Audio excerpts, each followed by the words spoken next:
Clean, lube, and protect your gun faster and easier with Seal One. Seal One CLP Plus is an all-in-one solution that cleans, lubricates, and protects your gun. It's also natural, not toxic, and environmentally friendly. Thank you, Seal One, for sponsoring Cover Your Ass Week. It was a total success. And to help making it an outstanding success, both. Hey, and if you're tired of smelling like a gas station after cleaning your gun, try Seal One. Pick some up at Gunfighter Tactical or ask for it by name at your local shop. Clean your guns faster and better with Seal One.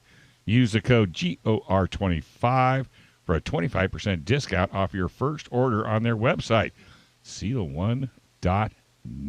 All right, who's our next call-in? So a bill has been introduced. It's AB 1509, AB 1509. It's the Anti-Racism Sentencing Reform Act, and it has to do with gun owners, frankly. And I read the bill.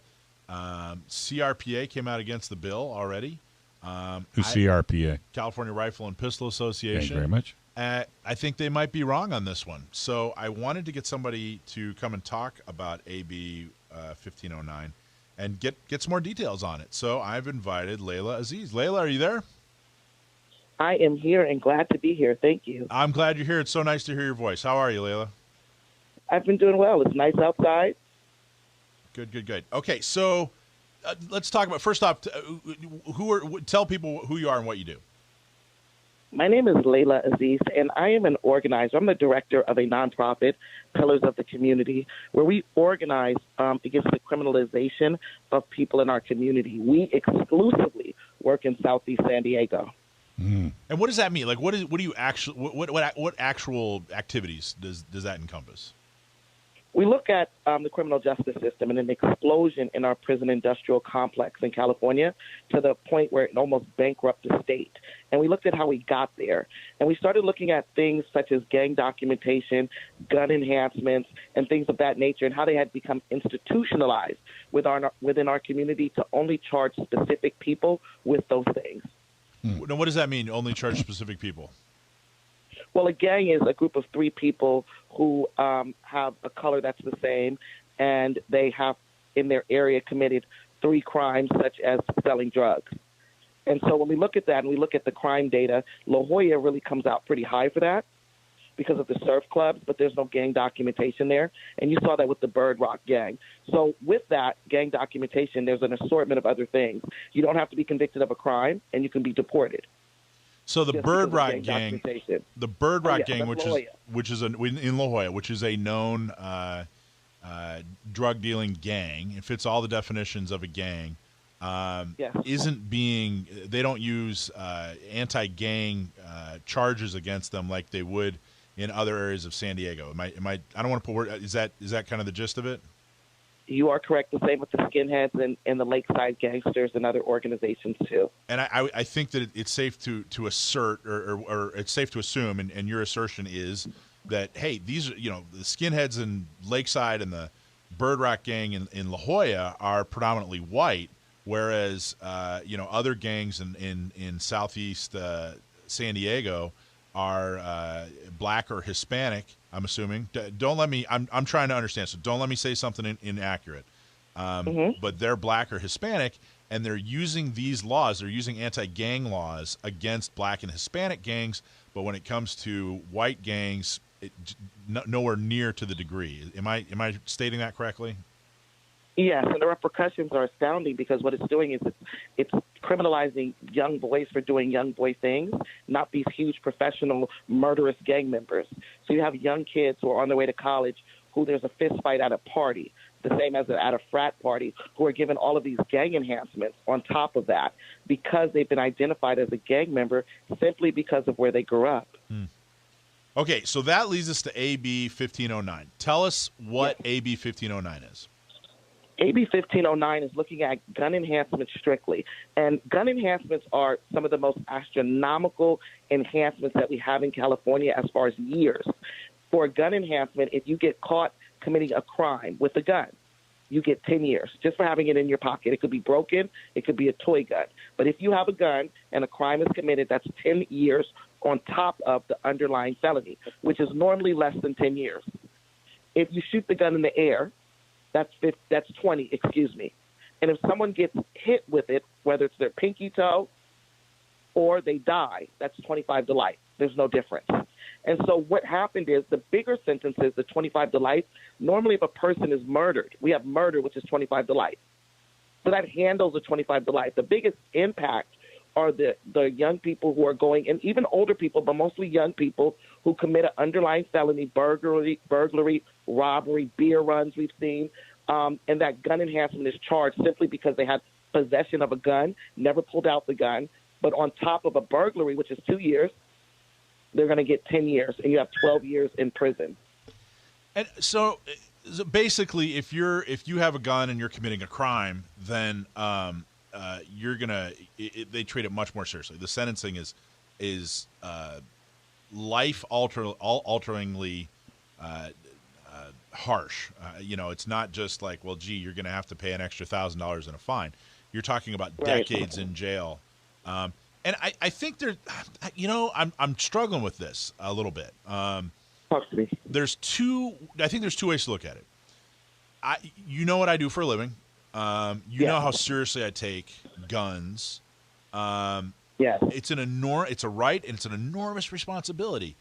And part of me thinks, okay, this is so important that if you decide that you're going to commit a crime with a gun, I want you punished harshly. Now, the other side of me is looking at this going, you know what? In a very real way, they're targeting gun owners, and you can say, well, gee, Mike, they're illegal guns, et cetera, et cetera. Okay, I get you. But they're still sending the message that, hey, these guns, if you own a gun, you're, somehow more dangerous. You're somehow, if you have a gun on you, you're more of a threat. These guns are, it sends the message that we see, that we fight back against so much, that, guns are in and of themselves evil. So I guess the tough question, Leila, is, why should gun owners look at this bill and say, hey, this is important as an activist, as a gun activist, it's important that you support this bill. How should we look at it, and why should we be against or for the bill? Okay, one way, and this is why it has the racial justice component to it, is that the district attorneys only choose to use that gun enhancement, just like the gang enhancement on certain people. So the district attorney has the power to, when these cases come, to say, oh, you know what, I'm not going to charge the gun enhancement. And they tend to charge black and brown people with the gun enhancement more, the same way with the gang enhancement. So it's institutionalized racism within the court system on who's actually getting these, regardless of who's actually doing it. And so that's why we have that disparity there. Another issue, and this has nothing to do with certain people committing. And I don't mean to interrupt, Leila, I'm so sorry, but just to recap that, you're basically saying, hey, look, however you feel about criminals, however you feel about gun laws, this statistically is clearly being used against people of color disproportionately. So because of that abuse, anyone should be against it. Is that kind of summarize up what? Yes, okay. It's injustice. A district attorney, and it's astronomical for a person to have 6 times the time in prison that they would because a gun is there. Another issue is that our community is heavily policed. And in our community, they take kids to juvenile hall for things like truancy and things of that nature, or stealing candy, which I believe a parent should be called, and that kid should probably have to work there for a month. And there's other ways of dealing with that regardless. I'm not into the state system component of that. I'm into parenting. And so when you have an issue, there's other ways you do it. We don't get that chance because the police don't bring your child home. They take them to juvenile hall, and they call you later. If they see your kid doing something, they think they're going down the wrong path. They just keep investigating your kid until they can document them as a gang member, and that might take them 2-3 years. They never tell the parents. So we're looked at as being, and that's why we have a lot of issues that are going on, because it's looked at as our children should be ready for that prison pipeline, and let's do what we can do. If you go to juvenile hall, they will give you a gun. They'll give you a stipulation that you cannot own a gun legally until you're 30 years old. So you start off as a kid doing kid things with your gun rights being taken away as a juvenile. Wow. And I think that's Joe's got a question for you, Leila. Yeah, sure. Yeah, hey, Leila, I'd like to go back to just a few minutes ago. You were saying that the district attorneys tend to apply those things, those laws, those enhancements unevenly.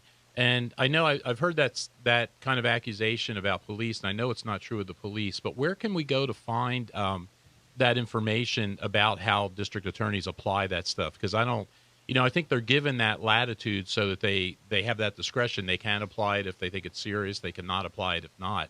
But where can we find that information to kind of nail that down?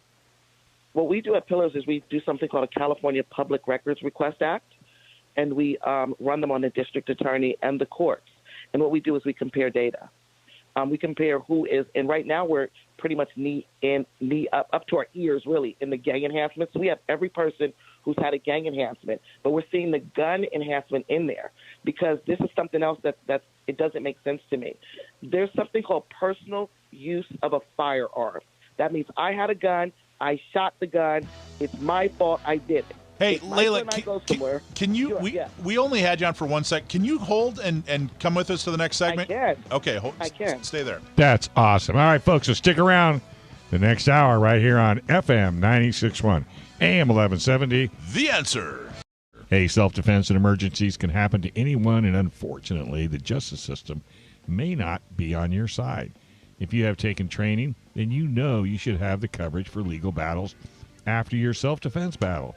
While you protect your family and property, U.S. Law Shield is here to defend you 24/7, 365 days a year, with comprehensive self-defense coverage at an affordable price. Bad guys don't take days off, and neither does our coverage. Hey, and guess what, Gun Owner Radio listeners? You can get a free T-shirt when you join. Just use promo code GUNOWNERSRADIO at uslawshield.com. And if you're watching us on YouTube, please hit the like button and subscribe button as well, and tell as many friends as you can. Okay, so we're talking with Leila Aziz about the bill AB 1509, Anti-Racism Sentencing Reform Act, and it seems to be basically it removes enhancements for people who have a gun during the commission of a crime, meaning that if you have a gun during the commission of a crime, you go to jail for a really, really long time rather than just a long time. And, I hear from people all the time that, especially on in our world, in our Second Amendment world, I hear from people who say, hey, hate crimes, that doesn't make any sense to me. It's either a crime or it's not a crime. Why should their, their opinion or whatever, their motive, why should that make it worse? And it kind of feels the same way. That, hey, if this person is a gun owner and they're committing a crime. Now, if they're committing a gun crime that's already happening, like, hey, you're carrying concealed and you don't have a license, that's a penalty we all have to deal with. Okay, fine. But just the act of basically, there's a way to look at this, the act of being a gun owner, now puts you in jail for an additional 10 years. I'm not saying it's an exact correlation with, hate crimes, but I think that there's philosophically a similarity there, I'm trying to gain a better understanding. So, Leila, you were saying that you guys you've done studies. Joe wants to know, do you publish the studies that you do where you talk about the DAs not are using this against people people of color more than they do white people? Do you guys publish that? Well, it's everywhere. We give it to stakeholders, legislatures. We do campaigns around that. We do actually have a sociologist who's going to publish an academic study on gang laws. But what I really wanted to say is the law right now states this, Michael. You and I go somewhere. We're friends. We're both headed to college. We're young. We're 18 years old. We're from Southeast San Diego. We don't know we're documented as a gang member because neither of us have been in trouble, but we are. There's a group of other friends with us. We're at a party, and there are a group of guys who we don't like. A fist fight breaks out. Michael, you're just fighting, and you know what? You shouldn't have fought. That was bad, Michael. Your parents could talk to you about that later. I choose, as an idiot, because I got beat up, to shoot the person I was fighting, and that person dies. Only if you're documented as a gang member with our gun laws can they give you 25 to life, Michael, and you never had a gun. And they're going to give you a personal discharge of a firearm. They're going to give you by law saying you shot that gun. And anyone else with me, they want to do that too. That's how this works, and it can work with no one else but documented gang members. And that's how we're losing kids on their way to Morehouse, on their way to UCLA. They're gone forever because someone did something, and the racism, the institutional racism that documented that kid took his life. and he never shot anyone. Well, So the institutionalized. Did you read? You read the article that I just published on or we just put I up did. on. What were your thoughts on that? I really like this, and I'm one of those people that I believe that gun control leads to the madness because the guns that are being found illegally are mostly illegal guns.